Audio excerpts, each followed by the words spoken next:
sama première semaine de campagne, nous, on est parti dans les régions sud du pays, pour ainsi dire. Dans la région de Fatick, Kaolack, Kaffrine, Tambacounda, Kolda, Sédhiou et Ziguinchor. Ce qui waral nak moy c'est les régions yo xamné économiquement il y a beaucoup de problèmes. Té ñu japp né ñooñu dañ leen wara organiser en pôle régional de développement. Bu Kaolack, bu Tambacounda, bu Casamance. Di fateli nit yi né ñun lutax ñu bëgg réorganiser Sénégal noonu parce que comme au Sénégal bi 80% daanaka soo jëlee téeméer juróom-ñetti fukki yëpp mi ngi ci biir région de Dakar, peut-être un peu région de Thiès. Té nak comme dafa war a law suñu bëggee Sénégalais yëpp di ci seen bopp. Moo tax ñu proposer cette réorganisation avec les assises nationales évidemment en pôle régional de développement. Pôle régional de développement war na am université, war na am CHU daanaka mooy hôpital boo xam ne ay ñuy jàngale médecine ñoo fay exercer. war na am wax naa ko politique d'urbanisation ci habitat rural war nañ ci jublu sérieusement parce que foudre bi gis ngeen souvent yu muy def dans les villages yooyu yëpp mën nañ ci am solution yoo xam ne relativement simple te bokk na suñu programme ak yenn matériaux de construction yoo xam ne mën nañu améliorer l'habitat rural. Évidemment, pôle régional dafa war am un aéroport de niveau au moins régional ou sous-régional. C'est le minimum pour un pôle régional de développement. Donc, si on a bien Casamance, gis un peu Ziguinchor, amul aéroport, Tobor gis ngeen na mu mel, mën ta avancer ba légui. Il y a des problèmes avec la liaison maritime, nañ ko régler. RN4 bi, ce n'est pas fait. Yoyu mo wara mënta am dans un pôle régional de développement. C'est-à-dire que pôle régional de développement, à tout instant, la route qui relie deux pôles régionaux de développement doit être faite en bon état, et puis il doit y avoir des routes qui relient évidemment la capitale du pôle régional et les autres capitales, soit départementales, soit de région. C'est ça le sens de cette organisation-là, qui doit être évidemment mise dans la loi, de telle sorte que dans les planifications budgétaires, tout cela soit pris en compte dès le départ. Je l'ai rappelé donc durant mon passage, en montrant l'importance de relever le niveau économique de ces pôles régionaux de développement. Kaolack nak xam ngeen ne amoon na fay usine waa Kaolack xam nañu njëriñu usine kon nag ñooñu soo demee nga wax ak ñoom ci loolu dinañ la gën a déglu moo tax ñu tàmbalee ko foofu ak Fatick di wax rek ne ñu jëm ci usine huile d'arachide wala usine de sel ak yooyu c'est à notre portée yooyu war nañ leen mën a dëgëral foofu dans ce pôle régional de développement de Kaolack. Si vous voulez dire Tambacounda, évidemment, c'est les mines, c'est les relations avec la Guinée, les relations avec la Guinée-Conakry, le Mali, je voulais dire, la Guinée-Conakry, ou bien la Guinée tout court, et la Guinée-Bissau. Et la Gambie, évidemment. Donc la région de Tambacounda, le pôle régional Tambacounda, dans notre entendement, c'est vraiment un pôle dédié à la transformation des produits miniers, que ce soit l'or, que ce soit le fer, surtout quand vous avez du gaz naturel, c'est l'occasion de faire de l'acier, et de nous engager dans une filière automobile.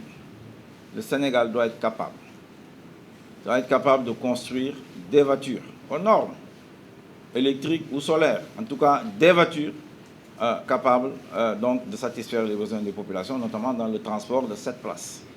Nous avons déjà un prototype d'outils de transport, de voitures de transport, je ne sais pas comment on peut l'appeler, qui est très adapté donc au monde rural. Voilà ce à quoi nous dédions le pôle régional de Tambacounda en particulier. Alors, quand on va dans celui de Casamance, vous avez évidemment toute la filière textile, parce qu'il y a du coton dans ces zones. Et donc, la filière textile, le Sénégal connaissait ça déjà, et on a laissé faire. Et il faut reprendre la filière textile, avec la filature jusqu'à la confection. Les Sénégalais sont doués dans la confection. C'est vraiment une filière que nous pensons importante pour l'industrialisation du Sénégal. Je vois que beaucoup de nos compétiteurs, sur l'indéglo, d'accord nañ ci industrialisation. Amna sax ñuy wax ne mën nañu ko jàngal. Alhamdulillah rabbil alamin. Ku neex nak sa neexayu baat, ku nekk nak sa neexayu baat moo lay yëngal. Mais terewul quand même nga xam ne su buum yi tengee da nga koy yeew ci bopp yekki kuy loolu mooy wax ci ñun yàgg nañ ci liggéey am nañ ci lu ñu wóor waxtaan nañ ci liggéey nañ ci depuis très longtemps su ñëpp d'accord ne léegi dañu war a industrialiser Sénégal alhamdulilah c'est une très bonne chose léegi naka nañ koy defee mën nañ cee waxtaan parce que ñun dañoo gëm diisoo déggoo dëggu ci biir liggéey googu loolu mën nañuy woote yàgg nañ di ko woote kon nag maa ngi woo ñëpp suñ ci bëggee am débat sur l'industrialisation que les journalistes organisent tant mieux sinon il va bien falloir qu'on en parle en tout état de cause ñun lii nañ ci gis ci mbirum industrialisation wax nañ ko on a des filières qu'on a détaillées, les filières agroalimentaires, les filières textiles, les filières automobiles. On viendra évidemment plus tard sur les autres filières liées aux matériaux de construction. J'ai également parlé de la filière phosphate. Je reviendrai là-dessus dans la campagne. Et avec les engrais, évidemment, il y a la filière liée aux médicaments et surtout à la médecine des plantes qu'il nous faut construire dès à présent parce que nous pensons que la médecine du futur, c'est bien celle des plantes.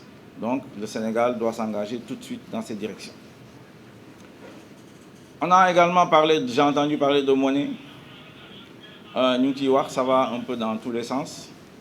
Jàpp naa ne am na ñu rep di ci wax xamuñu lu ñuy wax dégg naa sax Amadou Ba nee na la monnaie c'est on ne joue pas avec la monnaie.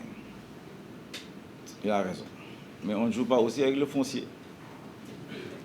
Et donc il faut que mu xam loolu moom tamit suñu bëggee débat ci monnaie de toute façon xam naa ne duñ ko nangu mën nañ cee waxtaan mais ma leen di wax rek ne attention monnaie institution la daanaka da ngeen koy gëm ci gëm-gëm la lalu dama leen koy wax di ko répéter billet 10 000 francs boo leen di échanger da ngeen ko gëm Samba moo gëm ne 10 000 francs la Demba gëm ne 10 000 francs la ñu mën ñoom ñaar échanger ko te pourtant billet bi benn doomu aadama moo toog si ne lii 10 000 francs la ñëpp ànd ci loolu nag mooy difficulté sooy traiter de la question monétaire da ngay bàyyi xel ne institution la gëm-gëm moom moo ko laal loolu laa leen di baaxee pour l'instant maa ngi leen di xaar nag ci débat bi ci débat sur la monnaie ñun luñ ci wax yàgg nañ koo wax nee nañ ñun on veut une politique monétaire pour l'industrialisation waaw politique monétaire pour l'industrialisation dans un cadre nag disons qui favorise l'intégration parce que la balkanisation monétaire n'est pas un avantage pour l'Afrique, n'est pas un avantage pour l'Afrique de l'Ouest. Soo xoolee Gambie am na monnaie ma se lever un beau matin battre monnaie c'est pas la mer à boire, n'est-ce pas? La Guinée a sa monnaie depuis très longtemps. Le Mali l'a eu est revenu dans ça. Lorsqu'il y a eu le boom pétrolier dans les années 70, eh bien la Mauritanie a quitté le franc CFA pour l'Ouguiya.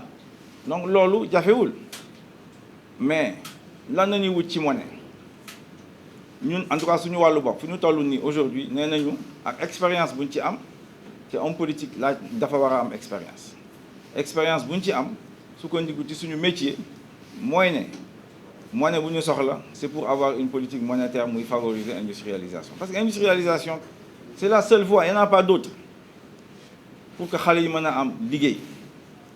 Il n'y en a pas d'autre leneen yëpp ay yëfu tàppale la dafa laaj nag discipline dafa laaj stratégie dafa laaj détermination loolu moo jafe yaafu si nag évidemment c'est plus facile d'aller signer des accords de coopération avec la Banque mondiale et la BAD.